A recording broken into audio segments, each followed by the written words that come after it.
ചില ആളുകൾ ചോദിക്കാറുണ്ട്, തർക്കം വന്നാൽ ആര് പറഞ്ഞ് നമ്മൾ സ്വീകരിക്കും, ആര് പറയുന്നത് നമ്മൾ എടുക്കുക?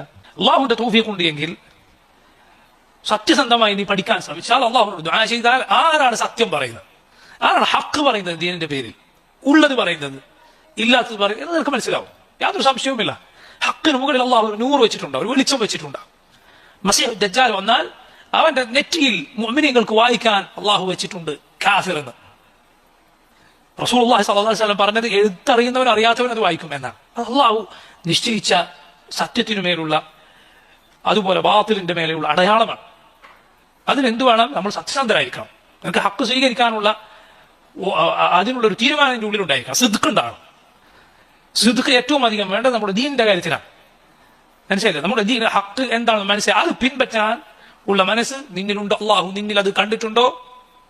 അള്ളാഹു ഒരിക്കലും നിന്നെ പാഴാക്കി കളയുകയില്ല. ഹക്ക് സ്വീകരിക്കാനുള്ള തീരുമാനം നിന്റെ ഉള്ളിൽ, ആത്മാർത്ഥം, അള്ളാഹുവിനോടുള്ള സിദ്ഖ്, അള്ളാഹുവിനോടുള്ള സത്യസന്ധത എന്ന് അതിന് പറയും. റബ്ബിനോടുള്ള സിദ്ഖ് നിന്റെ കൽബിനുണ്ടോ? എഴുതി വെച്ചോളൂ നിങ്ങൾ. അള്ളാഹു അങ്ങനെയുള്ളവർ പാഴാക്കി കളയുകയില്ല. അള്ളാഹു അവന് സത്യത്തിലേക്ക് വഴി കാണിച്ചു കൊടുക്കും.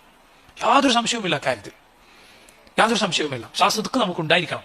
റസൂലുള്ളാഹി സ്വല്ലല്ലാഹു അലൈഹി വസല്ലമയെ പിൻപറ്റുക എന്നതാണ് ഈ പാഠങ്ങളിൽ ആദ്യം നമുക്ക് പറയാനുള്ളത്.